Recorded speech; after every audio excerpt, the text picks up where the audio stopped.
about programs and segments that we'll be talking about why psychology. And we began by talking about the history of psychology, why I understand psychology and how it came to be called a science of psychology. And we looked at how it was a philosophical perspective or a worldview that had a lot of preoccupation with the flourishing previous mathematical models and methods of actually defining and explaining and observing human nature and the world. And so philosophers began their preoccupations with looking for a similar model of how to actually explain in their observation about human behavior and about mental processes in the world. And all that, at the end of the day, we could say that they were all searching for the truth. What is the truth? And today we're going to be talking about, therefore, did they actually find the truth? Did they come to a perspective or a model that could be able to define and explain human behavior? Then let's go back and see from where we stopped, and we see how William Wood had created a program that could be able to explain how our conscious experiences can inform our mental processes. And that was what we began, or that was what informed the first school of psychology called introspection, and then later actually informed the bigger picture or the bigger body of structuralism, how about our conscious experiences, which could inform one of our mental processes, how we think, how we behave, how we respond to our relationship with the world and with one another. And so from structuralism, a lot of research, this was just a breakthrough because now they had a model. Behavior could be quantified, behavior could be structured, they could measure it, they could test it, and so that was a breakthrough. And that was actually what began the process of informing psychology as a science. So it becomes, it had its own merit. It moves from a philosophical worldview or a philosophical perspective to a worldview of its own merit, to a field, a school, a discipline on its own merit, a scientific school that can inform human being, can inform the world about human behavior.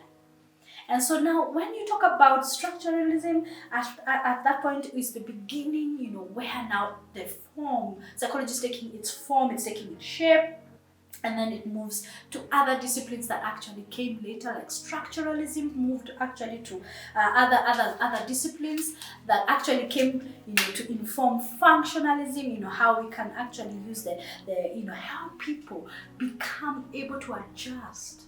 We have understood how they behave in a conscious state as far as the mental process is concerned. So structuralism informed a lot of that, but functionalism now helps or informed behavior in terms of then how do you adjust to everyday life. And then from there, a lot more research comes and a lot of information goes into it and research, and then informs other schools as research came to inform more information and much more broader school of psychology came the evolution of psychology. And then from there we go to most of us who we like to call the father of psychology, Freud, our friend Sigmund Freud. A lot of information is penned, or we can say, or most people say that Sigmund Freud is the father of psychology because he branched away from the psychology or the science of psychology that was more preoccupied with the conscious state. But now he moves to the natural sciences that focuses, he moves away from the natural sciences that focuses on the conscious state and how to be able to look at scientific models from a very scientific method and look at it from a very structured method. Freud talks about libido. He talks about the unconscious state. Now, conscious state was a breakthrough in terms of philosophers like William Wood, who could be able to quantify behavior. But how do you quantify the unconscious state? And a lot of information that Freud informs or presents or presupposes about psychology are very key in terms of understanding our unconscious state. And that was very important because we do not just understand human beings, or we do not understand behavior from just a conscious state, but much more happens below the overt state, or the place we can actually observe behavior. And so now, what is happening internally? What are some of the things that inform why you behave? Things like your emotions, things like your feelings, things like all the things that are happening in the unconscious state. And so Freud talks or brings emphasizes or amplifies the power or the strength of the unconscious mind in terms of how our experiences, especially our formative experiences when we are children, informs the behavior that we see all through our life. And when Freud talks about childhood experiences, he's talking about our socialization, our significant caregivers from the time we are born, and he illustrates that from he came up with a model of understanding the different phases that we go through in life in terms of our development up to the from the ano stage, from the oral stages, all these stages to inform how we develop, all from a perspective of the unconscious material, which he actually presupposes very important. Other schools of thought came and felt, well, it's good to understand the unconscious. However, the emphasis that Freud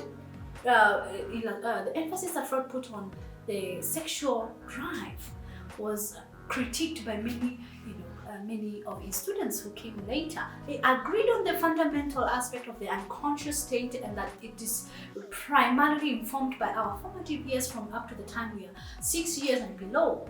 However, they felt that the emphasis on sexual drive or the libido became were too elaborate, and so they began other schools of thought, and that's where other psychological fields began. That's when we have cognitive psychology, we have the behavioral psychologists, other psychologists that came later, the biological, the neuroscientific perspectives, all of which came to be able to inform a lot of what we believe, or what we observe, or what we know about human behavior and the internal mental processes.